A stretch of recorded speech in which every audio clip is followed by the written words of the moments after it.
Notre histoire d'aujourd'hui s'intitule Le fou, le sage et l'oiseau, ou la difficulté d'être sage.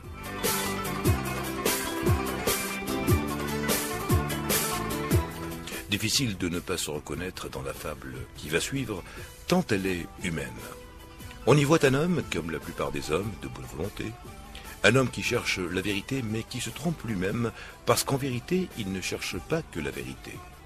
Un homme qui voudrait être sage, mais sans renoncer à sa folie.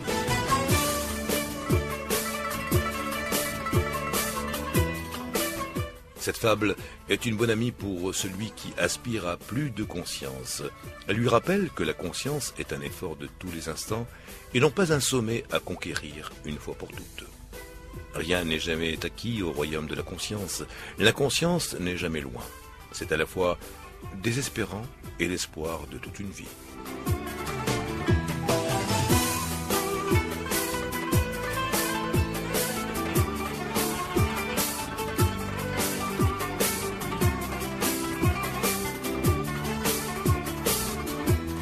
Un homme captura un jour un serin. L'oiseau, si petit qu'il tenait dans la paume de sa main, tenta de négocier sa liberté en ces termes.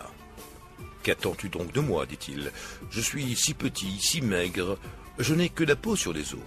Rends-moi la liberté. En échange, je te dirai 3 vérités très utiles. »« Soit, dit l'homme. Mais comment pourrais-je savoir si tes vérités sont utiles pour moi ? » ?»« C'est très simple, répondit le serin.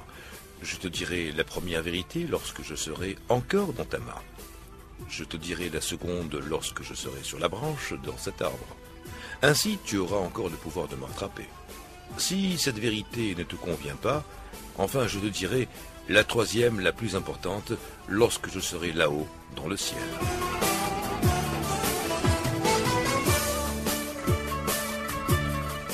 D'accord, dit l'homme.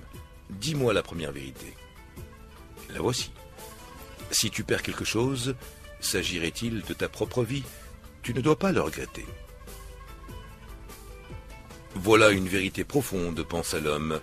Le non-attachement aux formes extérieures, en effet, est le secret de la vraie liberté.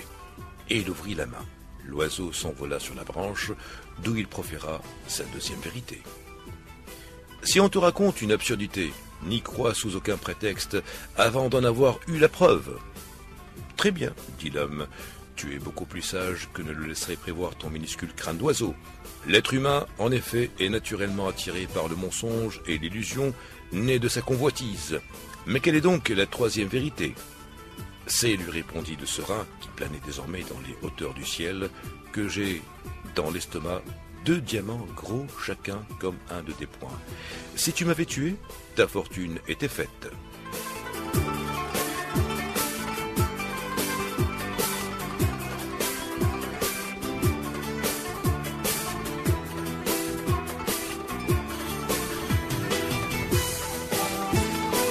Fou de rage, l'homme tenta donc de jeter des pierres au serin, puis, s'accusant, maudissant sa stupidité, il se mit à pleurer sur son sort.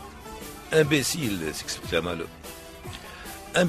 s'exclama l'oiseau. « Je t'ai dit de ne jamais regretter aucune chose, et tu regrettes déjà de m'avoir libéré. Je t'ai dit de ne jamais croire une absurdité, et tu m'as cru lorsque j'ai prétendu, moi qui tiens dans la paume de ta main, avoir avalé 2 diamants gros comme tes poings. En raison de ta convoitise et de ton aveuglement, tu ne pourras jamais voler dans le ciel comme moi. »